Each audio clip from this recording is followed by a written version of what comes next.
Hi everyone. So I'm going to do a color correction. I'm going to teach everyone here how to use color correction. It's not that hard. It's one of my favorite things to do just because I have fun with it. I don't know. I'm really into the photography aspect of it and how to make it look prettier, I guess, the aestheticness of it. The clip I actually chose is already pretty well shot, if I do say so myself, since I am the one who shot it. I did have about three different light sources pointing at it, which is why it looks the way it does, and it's not too overexposed or anything, but it's good enough, you know. So here's the clip itself. As you can see, it's a little music box, and it's in the background. I happen to be watching TV. I did not mute the TV, but we're gonna see. We can take out that noise later. um but yeah, so we're just gonna try to fix the color on it. Not much fixing to do, but yeah, so just you can hear the clip.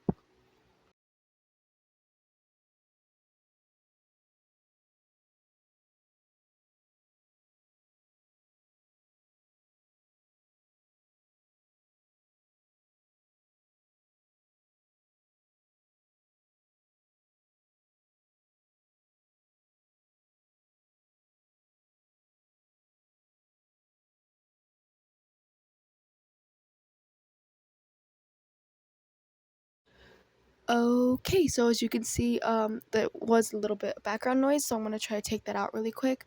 Well, first I'm gonna cut it because I don't need the whole thing. I went through the whole little song, like 1.5 times because I started in the middle. So I'm gonna go ahead and cut the beginning part too until it gets to around the part where the actual song begins. And so it should be right around here. Give me 1 second. And there we go. That's where I'm gonna cut. And I'm gonna go ahead and move that to the front, and let's give it a quick listen. Let's make sure it's right. And yeah, that should be it. That's good enough. So now let's go ahead and focus on taking away the background noise. Here we go to the audio effects, and it should be right here. And there's the denoise, and we're gonna go ahead and use that. I would use other ones, but because it's the clip I'm using, the actual sound is faint for the music box, and both of the sounds are faint. I want it to have more control over what I'm doing. So let's see if I can play around with it a little bit to see if I can get the noise better. It's not really the point where we're here, but I just want to see if I can get the clip in better shape, basically. Okay, so let's see. Hear how it sounds like this.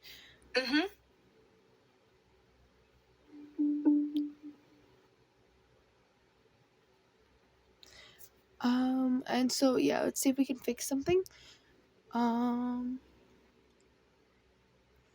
I'm gonna go ahead and try something different. I don't really use these technical parts of this effect, but we're seeing how it sounds. And let me just make sure I'm listening to the actual output sound and not just regular random sound that is right now. Okay, there we go. And yeah, that does not sound good. So let's see how it sounds. So I just do the low one, and okay, that one is also. Let me see. Yeah, that one's not very good either. That's fine. We're just gonna go ahead and ditch that idea. We're gonna leave just the regular denoise default, because I think it's good enough, and I think it did make a little difference. Not a whole lot, but enough for me anyway. But yeah, I think we should just probably leave the rest of these controls alone. I don't know what that does. Okay, so now let's get actually into it. Wait, yeah, I need to take that off before I forget.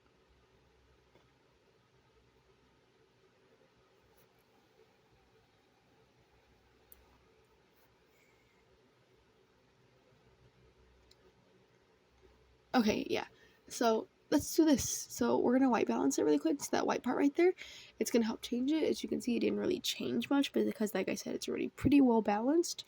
And so let's just go ahead and move it manually. As you can see, it goes hot and cold kind of idea on either side for that one. And you just gotta decide which one you want, which one needs more of. It needs more blues or it needs more orange hues.